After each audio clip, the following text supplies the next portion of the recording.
Hello once again, my name is Martin Popoff. Welcome back to another episode of Overkill Reviews, Banger's weekly metal review show. Before I forget, I want to implore you once again to join our Patreon and subscribe to our channel.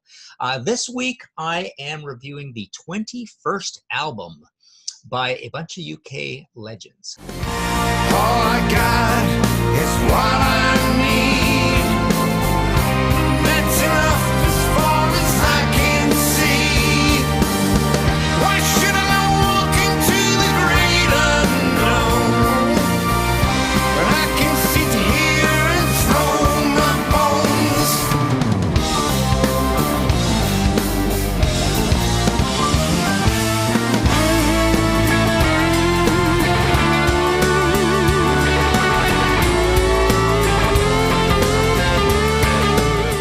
A record called Whoosh by Deep Purple, and it's out August 7th via earMUSIC. All right, so for a little bit of bio on these guys. Obviously, Deep Purple have a massive history. It goes back to the psychedelic era when Rod Evans was fronting the band. A big change happened. They do this weird classical album. But then they make what is one of the first heavy metal albums of all time, and probably the heaviest album of 1970, over and above the two Black Sabbath albums of that year and the Uriah Heep, a record called In Rock. They get pretty big right away. They do even better with Machine Head, with Smoke on the Water, Highway Star, Space Truckin'.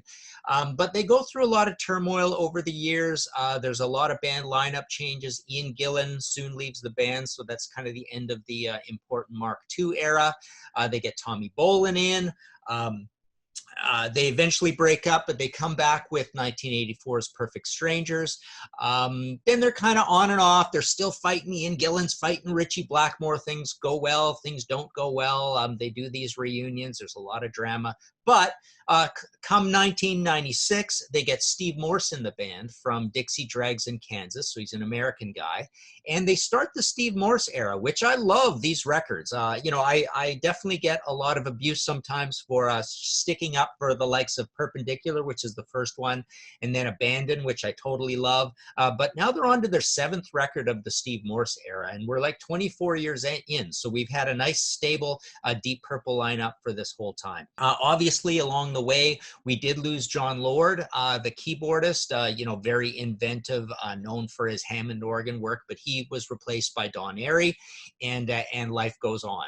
We've got Ian Pace in the band, Roger Glover, Steve Morse, Don Airey, Ian Gillan, of course, again. So, yeah, pretty classic lineup and a stable lineup for a long time. A big global band, known for mixing keyboards with guitar, known for being one of the first heavy metal bands, known for being a very global band, the same way Iron Maiden is. They're beloved around the world. They get little bits of record sales from all over the world, just like Iron Maiden. So they are one of the big traveling bands of all time.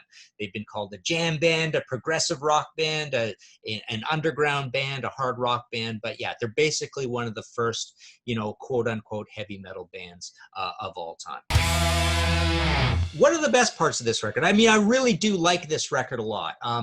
And so what I like about it is that they are definitely, Ian Gillan told me this once, and Roger kind of seconds it as well. I've interviewed these guys many times over the years, and they say, you know, we're writing as mature people as we move on in life. So that's kind of a cool thing. So they are recording the experiences lyrically as they move on in the years, and now, you know, into their 70s, essentially.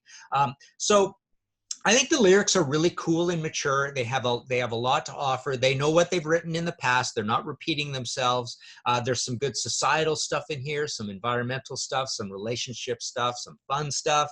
Yeah, they're saying a lot of cool, deep things across this album, which is kind of cool. It's also very progressive. There's a lot of interesting interplay between Steve Morse and Don Airey, so guitar and keyboards. There's a lot of key changes between songs. There's a lot of quiet parts and heavy parts. And yeah, it's just, there's a lot of surprises happening. Some of my favorites are Step by Step, just a really different sort of moody melodic song of theirs. Nothing at All has a bit of a Celtic feel to it, and this has a lot of, you know, burbly, bubbly interplay between two very burbly, bubbly guys. Don Airey and Steve Morse. I mean, that is both of their styles, actually. A good description. Throw My Bones was the first single, the official first single. Man Alive is out as a single now, which is a cool song. And Throw My Bones is kind of a good heavy one that also has a little bit of that Egypto-Middle Eastern tone to it that Ritchie Blackmore brought to the band. Obviously, we think of Deep Purple and we think of Led Zeppelin when we think of that.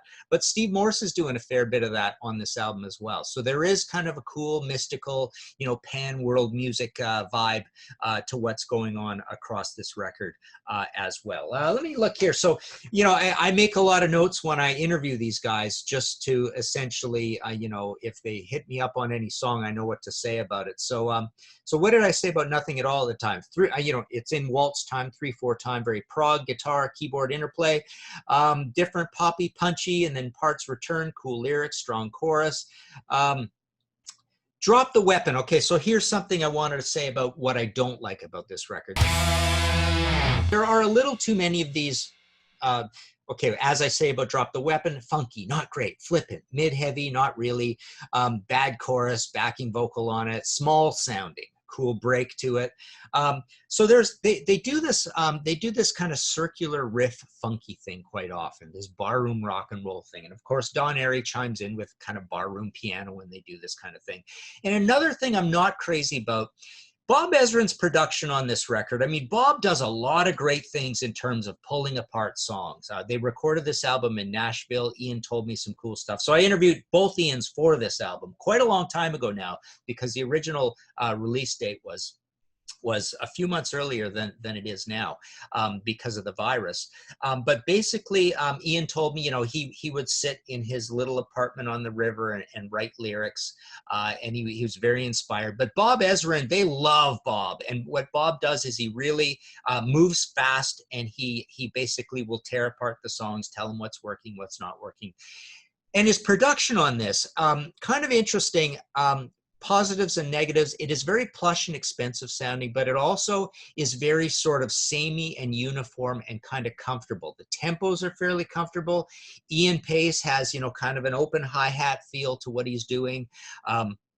So there's this sort of uniformity where nothing sounds particularly heavy and nothing sounds particularly light either. So whether that's an arrangement thing, that's up for argument, but basically the sound, there's a very sort of almost expensive and too rich for the blood sound that goes right throughout the whole album. And like I say, it sits in this sort of middle expensive range where nothing really terribly rocks out and nothing is terribly too mellow on it. So there's a little bit of a negative to it. Overall, I love the ambition, the sense of ambition on this trio of Bob Ezrin albums. And even Rapture the Deep sounded good in it, but it's also in this same thing. I mean, all the Steve Morse albums are in a little bit of that, although Perpendicular and Abandon I find a little more dynamic and a little more going for the throat in terms of heaviness on them, I suppose. So there you go. Hope you like that. Hope that makes you go and play this record and check it out. Like I say, they are trying really hard. They are distinguished gentlemen working super hard to entertain you. That's basically the bottom line of Deep Purple these days. So for a verdict, I'm going to give this 4 out of 5 skulls. I started off with kind of a 4.5 out of 5 zone. But having lived with it for quite a while, I'm finding it's really blending into the other Bob Ezrin albums, and so I'm going to go 4, which I think is still fairly generous. It's a good grade. Wanted to give a few shout-outs. Let me see here. So there's basically a new Alcatraz album. If you like Deep Purple, you'll like Alcatraz album. They've got an album out called Born Innocence. This is Graham Bonnet, great singer, Michael Schenker Group, Alcatraz, Rainbow, my favorite Rainbow album of all time, actually. They've got a new guitarist in here, Joe Stump, but then the other guys, a traditional Alcatraz lineup from the early 80s, early and mid 80s. So check that out. That's out on Silver Lining. And there's a Bluish Occult live album. They've been doing these archival albums a lot. But So that's not super important, but the cool important thing is, again, if you like Deep Purple, you like Blue Oyster Cult, they've even toured together, of course. The cool thing is this is leading up to a studio album from the band, long, long awaited. I think the last one is 2001. So yeah, to almost 20 years for a new Blue Oyster Cult studio album. So that's coming. So there you go. Hope you dug this. Again, don't forget to subscribe and comment below. Until next time, go play some Deep Purple. All I got is what I need.